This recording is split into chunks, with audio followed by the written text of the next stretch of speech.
8 अगस्त 2021 अव्यक्त बाप दादा की रिवाइज मुरली का सार हम सभी सुनते हैं। डबल विदेशी ब्राह्मण बच्चों की विशेषताएं। आज बाबा ने डबल विदेशी बाबा के जो बच्चे हैं उनकी विशेषताएं सुनाई हैं। सार रूप में क्या सुनाया? संकल्प द्वारा जो सभी ने रूरियान की, वह बाप दादा के पास संकल्प करते ही पहुंच गई। संकल्प की शक्ति वाणी की शक्ति से अति सूक्ष्म होने के कारण अति तीव्र गति से चलती है और पहुंचती भी है। रूरियान की भाषा है ही संकल्प की भाषा। बुद्धि अति सूक्ष्म, स्वच्छ और स्पष्ट आवश्यक है, तभी बाप की रूरियान के रिस्पॉन्ड को समझ सकेंगे। बच्चों की विशाल दिल देख, बच्चों को सदा विशाल दिल, विशाल बुद्धि, विशाल सेवा और विशाल संस्कार, ऐसे सदा विशाल भव का वरदान भी वरदाता बाप दे रहे हैं। विशाल दिल अर्थात बेहद की स्मृति स्वरूप श्रेष्ठ संकल्प वाले का बोल स्वतः ही श्रेष्ठ होगा। जहाँ स्वच्छता है वहाँ देवताई गुण सहज धारण हो जाते हैं। दिव्य गुणों की धारणा अर्थात आह्वान करने की विधि है स्वच्छता। यह विशेषता मेजॉरिटी डबल विदेशी बच्चों में है। इसलिए तीव्र गति से आगे बढ़ने का गोल्डन चांस ड्रामा अनुसार मिला हुआ है।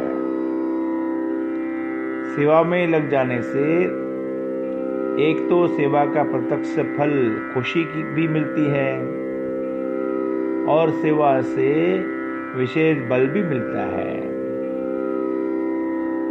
दृढ़ संकल्प किया अर्थात दिल खुश मिठाई बाप को खिलाई। यह अविनाशी मिठाई है।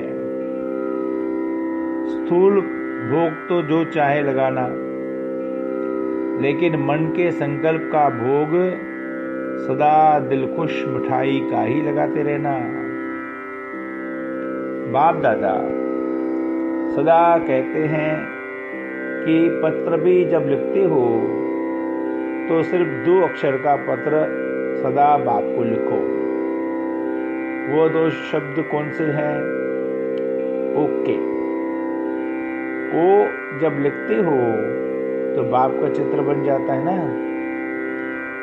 और के अर्थात किंगडम, तो ओके लिखा तो बाप और वर्षा दोनों याद आ जाता है। ओके, वो माने बाबा, के माना किंगडम, राजधानी। ऑस्ट्रेलिया ग्रुप के छोटे बच्चों से बाप दादा की मुलाकात। सभी गॉडली स्टूडेंट होना, गुड मॉर्निंग भी करना, गुड नाइट भी करना, और जब खाना खाते हो तब भी याद करना। ऐसे नहीं भूख लगती है तो बाप को भूल जाओ। खाने के समय, खाने के पहले जरूर बाबा को याद करना।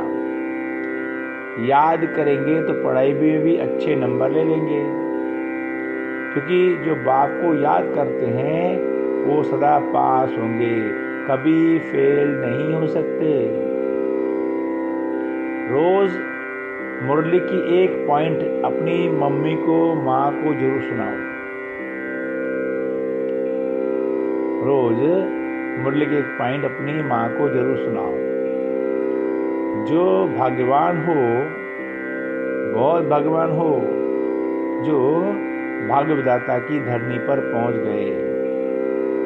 बाप से मिलने का भाग्य मिला, ये कम भाग्य है क्या? फिर बाबा ने कहा, अखंड भंडारा, कभी महादानी बन दान करते, कभी ज्ञानी बन ज्ञान अमृत पिलाते, कभी दाता बन धन देवी बन धन देते। जितना खजाने बांटते उतना ही बढ़ता जाता है। ड्रामा अनुसार सेवा का वरदान भी सदा आगे बढ़ाता है। एक होती योग्यता द्वारा सेवा प्राप्त होना, और दूसरा है वरदान द्वारा सेवा प्राप्त होना। सेवा सदा निर्विघ्न हो, इसको कहते हैं सेवा में सफलता।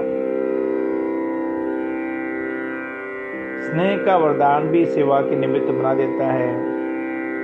सदा बाप के स्नेह के पीछे कुर्बान जाने वाली आत्मा हूँ, इसी नशे में रहो।